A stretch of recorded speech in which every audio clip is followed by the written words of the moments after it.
Hi everybody, Michelle Houghton here. I have not done a video in forever, so I apologize. It's literally been about a year. So sorry for that. Life has been beyond unusual, unique, nothing bad, just busier than busy. So I wanted to come back though and share a product from one of my very close friends, Ann Corbiere-Scott.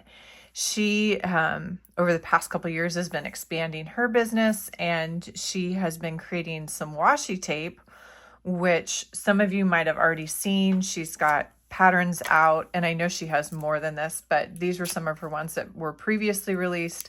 Some of her, I love this one in particular, and I put some of it on my planner for this year because I love it. And there's 4 different, like a pen, a pencil, a paintbrush.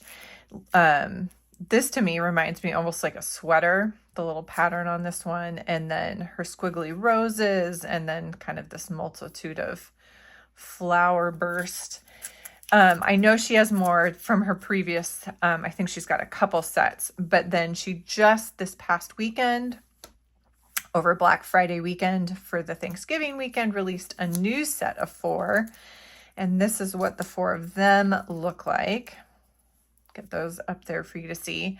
So we've got this little fun kind of pie wheel guy. And then we've got this one that has type that if you do not have your readers on, you probably will not be able to read unless you've blown this up huge. But it's actually the rainbow colors, Roy G. Biv. So it's red, orange, yellow, blue, green. Then green, blue, violet, and indigo, and those are repeated over and over. So, and Roy G. Biv, I think, is in there as well. But you've got to definitely have your readers on. But this little teeny tiny print, and then she's got kind of a honeycomb pattern that's really cute, and then these squares are these kind of block shapes.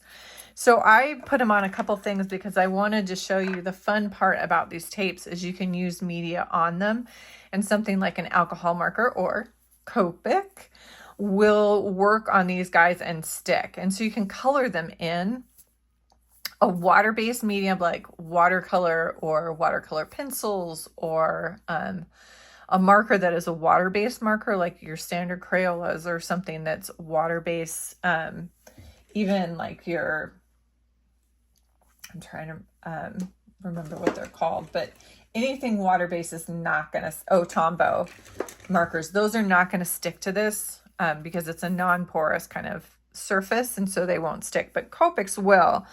So a couple different ways you could do this. You could stick the washi tape onto kind of a non-stick surface. I have a glass mat that I work on these days, and so I've stuck some down to that. So I could do my coloring before I put this on a card. What you're going to notice is because this is a non-porous surface, you're not going to get the same vibrancy. This is a B24. Let me zoom in so you guys can kind of see this. This is a B24. You can see that's not nearly as vivid as it normally would be. Let's get R29. Again, I want you just to really see kind of what this does.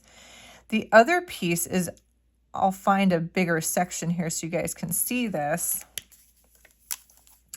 It doesn't necessarily dry immediately. Like when I stick my finger on that and it's only been a few seconds, I can feel that it's tacky. I'm not really getting ink up on my finger, but it's not like paper that you have that immediate dry.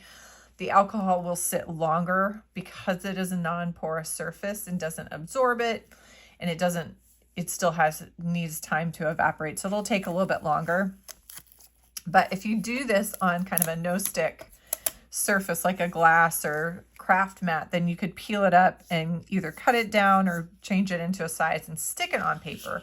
You can peel washi tape off of paper, but it doesn't always work perfectly, so you can tear the paper and ruin your stuff. So it does, my glass mat onto the paper, it does brighten up whatever that paper is. If it's a bright white, or this has a little bit of a cream base to it, that'll kind of these are not completely opaque tapes. So that'll shine through a little bit, give kind of a base to whatever you're doing.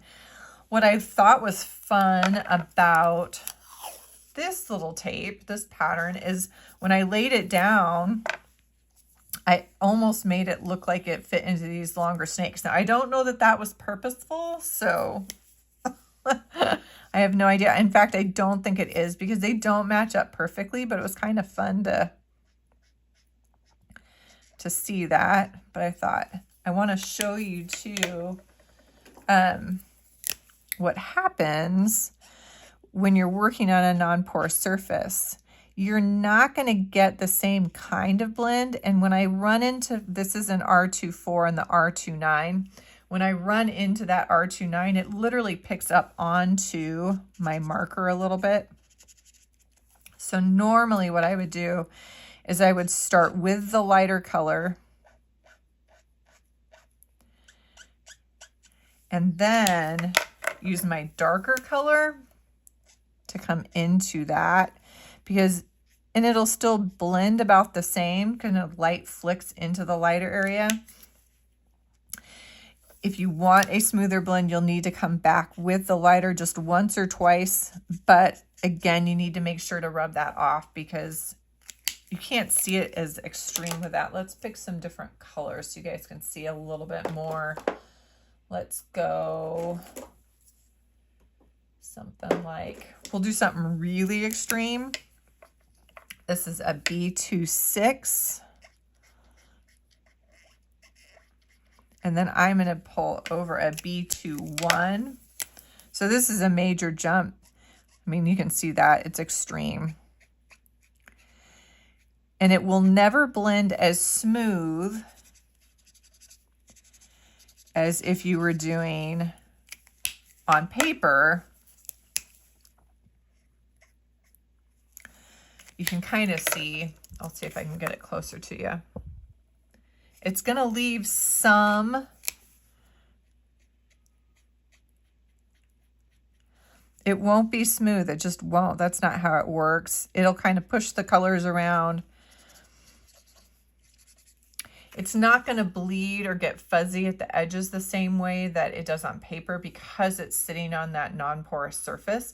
So you can get a fairly smooth blend. It will never be as silky smooth as it would be on paper. It just looks, it looks different. To me, it looks a lot more like watercolor when it's on a non-porous surface. So a very different look, but you can put your tape right on your paper and kind of color from there. That gives you a better idea when you're coloring what your end result obviously is going to look like versus doing it on a non-porous and then sticking it on your paper. But that's another way to do this. But this will give you an idea too. See, this now is sitting on top of a craft paper, and you're definitely going to get kind of a different, because that brown, because this, you can see that that brown is showing through just barely, but it is. So it's not gonna, it'll be different. It won't look exactly the same as if I'd put it onto a piece of white paper. But I just want to give you guys the idea of what this looks when you do some coloring on it. And it's just fun. It's a different way to use some of your mediums. Most of these tapes, the designs are smaller, so you can't do a lot of blending and mixing of color, but you can definitely color them up, and it's fun to do. Even on the print like the Roy G. Biv, you could come in and do on top of it, and because Copic is transparent color, right? We could, let's do this, go all the way.